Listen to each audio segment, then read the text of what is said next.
This is a national emergency. Our work here will ensure a peace mankind has never seen. The world will remember this day.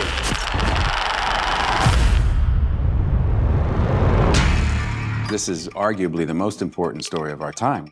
The stakes really couldn't be any higher. It's profound, but it's told in a very human way. Everything Chris Nolan has done has been a prelude to this.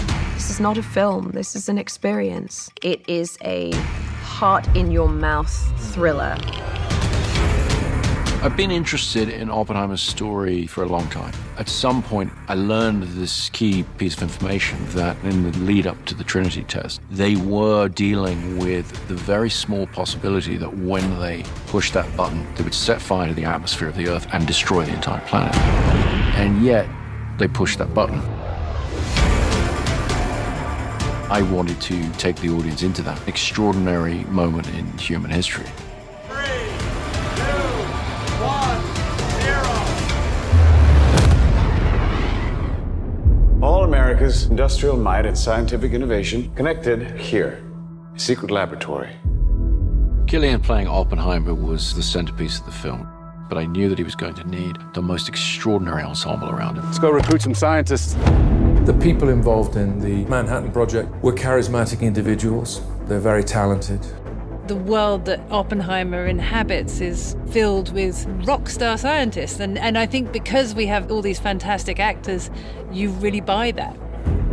It felt like I was playing sports with some of the best athletes. Every single person has come to set knowing that they have been hired because somewhere along the line, Chris thought that you did a good job. And this goes for crew as well. Action! My preference is to always do things in camera as much as possible. It sets a big challenge for every department to actually bring the reality of a thing there for the actors.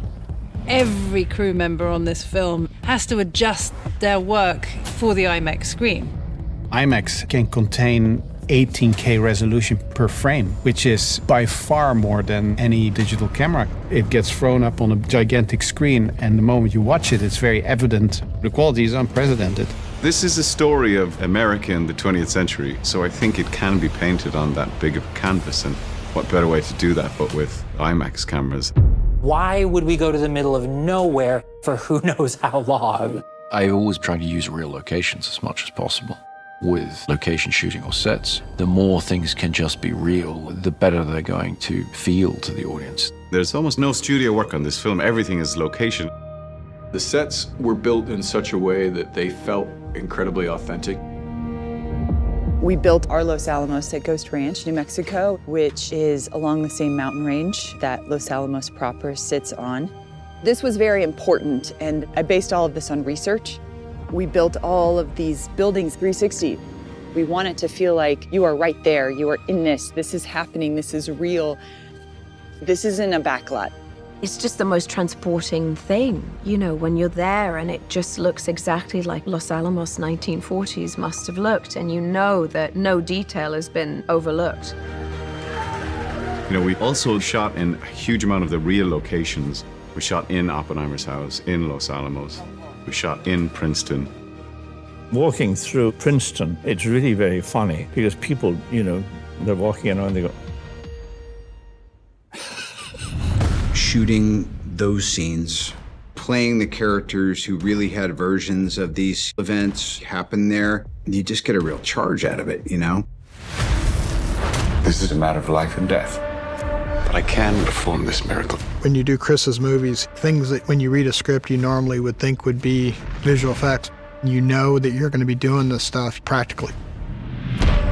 They had to film the world of quantum physics. Their whole unit was one big science project. I was daily very jealous. It's kind of back to the old days. We did a lot of experimentation. We came up with some very interesting analog methods of how to approach this, all of which was leading to the Trinity test, which had to feel nightmarish and terrifying in a way that computer graphics never really is. What we were able to get into the finished film, to me, is extraordinarily beautiful, but also very frightening. Working with this whole team was such a great camaraderie, and with the commonality of we are going to get this in camera. I love Chris's dedication to that. It really speaks to Chris and the way he directs. All of the energy goes around the camera. Like, we're all here to do the same thing. Chris makes films for theaters, for movie-going audiences. You know, so you want to see that as it's designed to be seen. Watching this very different sort of film on that big screen, it sort of makes you gasp. You're right in their experience. This is, I think, a definitive moment in the history of modern filmmaking. Do yourself a favor and go see this on as big a screen as you can. With the sound design and the score and the emotionality of it, this is an unforgettable, unmissable experience in a theater.